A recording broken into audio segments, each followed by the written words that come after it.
Alright guys, so I'm on my way over to get my car tinted. Now I could have gone anywhere locally to me, but I'm actually driving an hour out of my way to go to one place specific. This place is in San Diego, California, and it's called Elite Finish. These guys are very particular and immaculate with any of their work.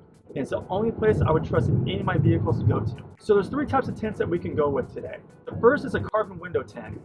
This is a great tint. It's the cheapest out of the three that I would personally recommend, but there are a couple disadvantages to it. It does reduce heat, but it doesn't reduce the amount of UV rays that come in your vehicle, which is a pretty big deal here in California. I would only consider this tint if you're on a budget.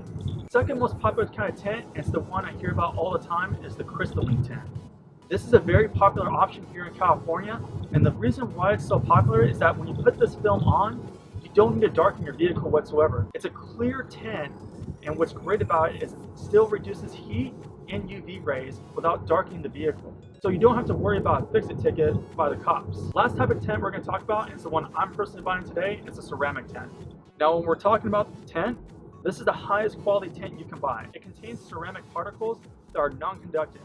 So what this means to Tesla owners is that it doesn't mess with our cellular data, which means we can still get our navigation, we can still get our real-time traffic, and we can still use our phones without having to worry about our signal strength being reduced. This tint has also been proven to reduce heat by 50%. That's a huge number, especially here in California, where we can easily see summer days reach over 100 degrees. The other big factor for me, and why we're going with this type of tint, is that it reduces UV rays by 99%. My wife and daughter are fair skinned, and to have that type of protection is well worth the money spent for it. Which comes to our only disadvantage with this tint. It is super expensive, but you have to consider a couple things. Ceramic tints have a lifetime warranty, and the tint won't fade over time.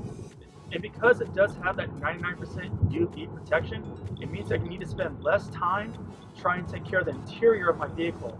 I don't have to worry about my dash getting cracked from the UV rays, and I don't have to worry about my leather drying, which is less money spent in the long run. So since we're spending so much on this tint, I want to prove just how well it works, if it works at all. And as of 12:05, the climate is currently 71 degrees.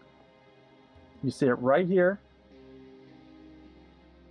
So what we're going to do is we're going to step out of the vehicle, and I'm going to leave it in here for about 10 to 20 minutes and see what the change is. My timer just went off, so it's been only 20 minutes inside the vehicle. I just stepped in it right now. I'm not sure if you can see, but like I'm sweating on my forehead. It sucks in here.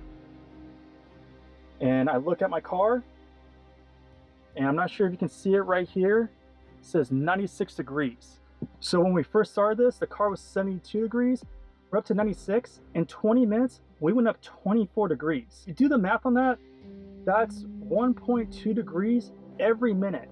And that's just sitting here not moving. All right, so it's been 6 days since we got the tent done.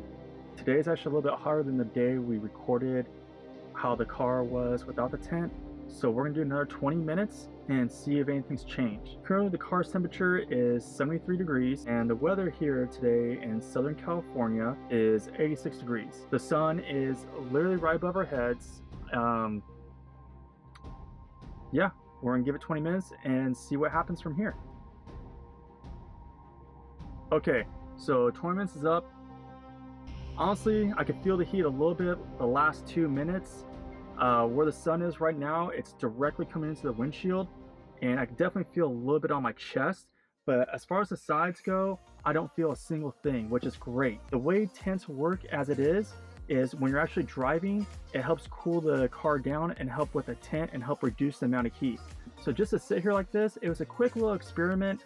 I wanted to see exactly how well the car does. Compared to how it was before the car was tinted, this is very tolerable. In that 20 minutes, the car did go up 12 degrees. It isn't too bad, and for it being 86 and hotter than the day it was when we first got the car tinted, I would say that's a success. If you live in an area where it gets super hot and you don't want to have to worry about the UV rays or the amount of heat the car's gonna be taking in, this is definitely the best tint to get. We hope you guys enjoyed this video. Please like and subscribe. Leave us a comment below and tell us what you think and what your opinion is.